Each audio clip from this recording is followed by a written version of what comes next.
লাচ্ছা সেমাই দিয়ে খুব সুন্দর একটা কেক পুডিং বানানো যায়। আসসালামু আলাইকুম everyone, welcome back to my channel. আজকে তৈরি করে দেখাবো কেক পুডিং, তাও আবার লাচ্ছা সেমাই দিয়ে। খুব সহজে সামান্য কিছু উপকরণ দিয়ে বানিয়ে নিতে পারবেন।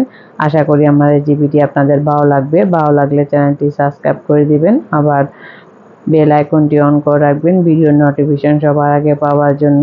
আর দেখুন কিভাবে স্মুথ হয়েছে ও খেতেও অসাধারণ। তো প্রথমে এর জন্য আমি ক্যারামেলটা তৈরি করে নেব। তো ক্যারামেল তৈরির জন্য লাগবে আমাদের চিনিটা আমি 1/4 কাপ ব্যবহার করেছি।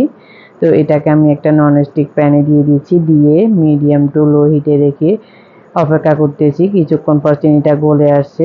গলে যাওয়ার পর আমি একটা স্পুলা দিয়ে নেড়ে চেড়ে কালার করে নেব।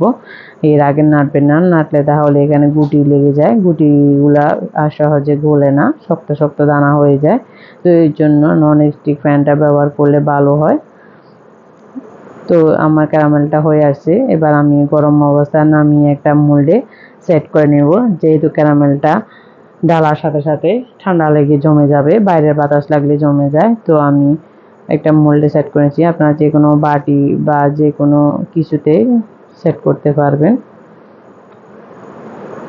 তো আমি ক্যারামটা চারিদিকে চড়িয়ে দিয়ে দিচ্ছি, সাথে সাথে এটা জমেও যাচ্ছে, দেখতেই তো পাচ্ছেন। তো এটা আমি এক সাইডে রেখে এবার সেমাইটা রেডি করে নেব। তাই ওই একই প্যানে আমি দিয়ে দিচ্ছি 2 চা চামচ ঘি, আর ঘি দিয়ে এখানে দিয়ে দিচ্ছি সেমাই। আমি এখানে 1 প্যাকেট সেমাই নিয়েছি 200 গ্রামের। তো সেমাইটা আমি কিছুক্ষণ ভেজে নেব ঘিতে, ফ্লেভারটা অ্যাড হবে আর সেমাইটা মুচমুচে করে নেব। প্রায় 2 মিনিট থেকে 3 মিনিটের মতো ভেজে নেব, মিডিয়াম টু লোতে না, শুধু লোতে রেখে। তো আমার ভাজা হয়ে এসছে। এবার আমি যে ক্যারামেলটা সেট করেছিলাম ওই ক্যারামেলের উপরে দিয়ে দিচ্ছি গরম গরম। এটা ঠান্ডা করে নিয়ে এমনিতেই দিয়ে দিয়েছি। তো দিয়ে আমি এটাকে এক সাইডে রেখে এবার ডিম আর দুধের মিশ্রণটা রেডি করে নেব। তো আমি প্রথমে একটা বলে নিয়ে নিচ্ছি একটা ডিমটা রুম টেম্পারেচারে আছে, আপনারা ফ্রিজে যদি রাখে 30 মিনিট আগে বের করে নেবেন। আর দিয়ে দিচ্ছি 1/4 কাপ থেকে একটু বেশি চিনিটা যারা পছন্দ করেন তারা একটু কমিয়ে দিবেন, আর যারা বেশি পছন্দ তারা একটু বাড়িয়ে দিবেন। দিয়ে দিচ্ছি 1 চিমটির মতো লবণ, আর 1/4 চা চামচের মতো দিয়ে দিচ্ছি এলাচ গুঁড়া পরিবর্তে আপনারা ভ্যানিলা এসেন্সটা ব্যবহার করতে পারবেন। এবারে সবগুলো উপকরণ ভালো করে মিশিয়ে নিচ্ছি চিনিটা গলে যাওয়া পর্যন্ত, প্রায় 2 থেকে 3 মিনিট বিট করার পর দেখুন কালারটা চেঞ্জ হয়ে চিনিটা গলে এসছে। আর এখানে দুধ নিয়েছি, এটা আগে থেকে জাল করা, আমার এখানে 1.5 কাপের মতো দুধ আছে। দুধটা আগে থেকে ঘন করে নিয়েছি। আমি 2 কাপ দুধকে 1.5 কাপ করে নিয়েছি, আর সাথে 1 টেবিল চামচ গুঁড়া দুধ মিশিয়েছি। এটা দেখানো হয়নি, স্কিপ হয়ে গেছে, এর জন্য দুঃখিত। তো আমি 1.5 কাপ দুধ সবগুলাই দিয়ে দিয়েছি, দিয়ে একটু নেড়ে চেড়ে উপরে নিচ করে সেট করে দিচ্ছি যাতে কোনো অংশে শুকনা না থাকে। তারপর একটা পাতিলে স্ট্যান্ড বসিয়ে 2 গ্লাস পানি দিয়ে এটাকে বলক তুলে নিয়েছি, যেখানে আমরা পুডিংটা স্টিম করব। তো এবার স্টিমে আমি বসিয়ে দিয়ে উপরে ঢাকনা দিয়ে 20 মিনিটের জন্য দিয়ে দিচ্ছি।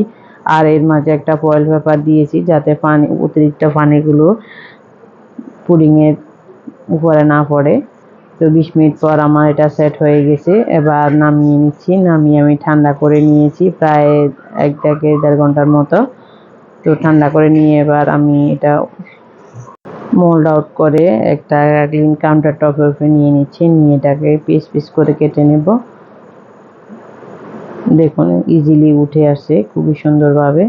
তো এবার একটা ছুরি দিয়ে আমি কেটে নিচ্ছি, এটা যেহেতু এখন ঠান্ডা হয়ে আসছে ইজিলি কাটা যাচ্ছে, ছুরিতেও লাগছে না। দেখুন ছুরিটাও খুব ক্লিন এসছে। তো এবার আমি সবগুলো পিস এক এক করে কেটে নিয়েছি, কেটে নিয়ে এবার একটা ডিশে আমি সার্ভ করে দিচ্ছি। আর একটা পিস দেখিয়ে দিচ্ছি কিভাবে দুলতেছে। দেখুন এই কেক পুডিংটা খুবই সফট হয়েছে, খেতেও অসাধারণ। আর আমার মিষ্টির পারফরমেন্সটা খুবই ঠিক আছে আমার জন্য, তবে মিষ্টিটা কম বুঝে অ্যাড করবেন।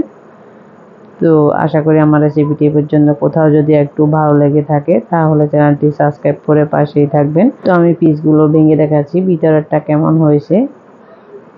তো তো আজ এই পর্যন্ত, ভালো থাকুন, সুস্থ থাকুন, দেখা হবে নতুন এপিসোডে নতুন কোনো রেসিপি নিয়ে। আল্লাহ হাফেজ।